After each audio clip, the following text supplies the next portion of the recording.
समर्थ. नमस्ते. ज्योतिष kitchen and रेसिपीमध्ये आपले सगळ्यांचे मी अगदी खूप खूप मनापासून स्वागत करते.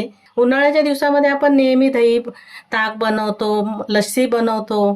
तर आज ते न बनवता मी मस्त असं थंडगार शरीराला थंडावा देणारा पियुष बनवते आहे. पियुष असा बनवला जात नाही पण एकदम सोपा आहे बनवायला. त्यासाठी बघा मी ते एक ताक घेतलं, अर्धा लिटर ताक आहे. ताकाऐवजी तुम्ही दहीचा पण वापर करू शकता. तर इथे मी पहिलं ताक हे भांड्यामध्ये काढून घेते. आपल्याला साधं ताक घ्यायचं आहे, मसाला ताक वगैरे घ्यायचं नाही आहे. हे जर वाटलं ना ताक थोडंसं पातळ आहे तर मग तुम्ही थोडंसं दह्याचा वापर करू शकता. इथे घट्टच आहे बघा, ताक पातळ नाही आहे. जर वाटलं तर थोडंसं दही घालून मग घुसळून घ्यायचं रवीने. मिक्सरचा वगैरे वापर नाही करणार आहे मी. याच्यामध्ये आता मी साखर घालून घेणार आहे. तर साखर मी ही घालते बघा, हे खडी साखर आहे. हे खडी साखर मी वाटून घेते पहिला मिक्सरला. तुम्ही ही कुठचीही घेऊ शकता, ही घेतली किंवा ही आपली घेतली तरी चालेल. पहिलं ही मिक्सरला मी पावडर करून घेते. इथे मी ना थोडंसं एकदम जरासं मीठ घालून घेते, जास्त नाही घातलंय, पाव चमच्यापेक्षा पण कमी घालून घेतलाय. आणि मी ते साखर वाटून घेतली आहे, साखर घालून घेते. 2 चमचे घालते, जास्त नाही घालत आहे. खडी साखर नसेल ना तर आपली नेहमीची साखर वाटून घातलं तरीही चालेल, पण ती वाटूनच घालायची. थोडं मी घुसळून घेते रवीने साखर. अगदी झटपट होणारा पदार्थ आहे हा आणि खायला पियाला पण तेवढंच मस्त वाटतं. इथे थोडंसं मी घुसळून घेतलं. आता इथे बघा मी केसर वेलायची श्रीखंड घेतलंय, ते मी घालून घेते. याच्यामध्ये वेलची पण आहे आणि रंगही छान येतो. मोठे चमचे 2 ते 3 चमचे मी घालून घेते. इथे 3 चमचे घालून घेतले. परत एकदा मी मिक्स करून घेते. काही मेहनत नाही याला, पटकन एकदम होतं. असे लागलं तर वाटलं ना तर अजून थोडंसं श्रीखंड घालून घ्यायचं. पहिलं मी हे पूर्ण घुसळून घेते.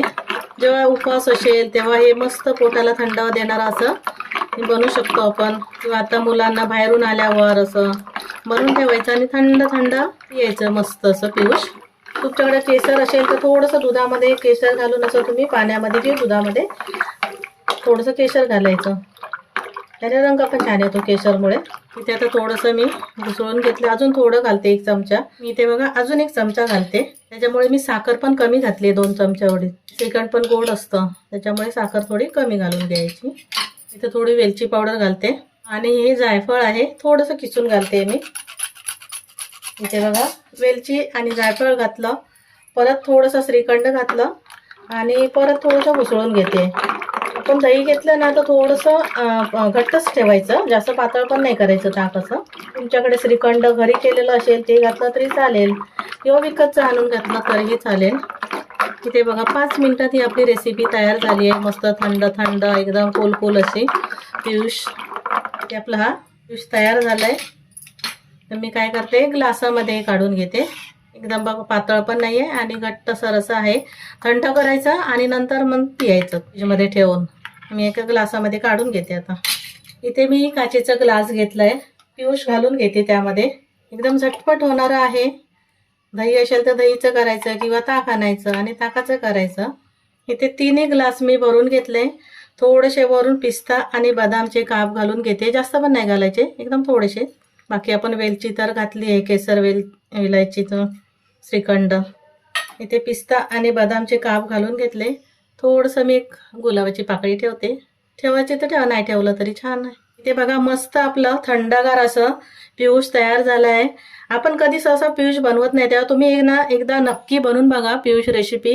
एकदम झटपट होणारी, पोटाला शांत थंडावा देणारी, शरीराला आणि मन तृप्त करणारी अशी रेसिपी आहे. तेव्हा तुम्हाला माझी रेसिपी आवडली असेल, लाईक करा, शेअर करा, सबस्क्राईब करा आणि फुल वॉच करा व्हिडिओ माझा प्लीज.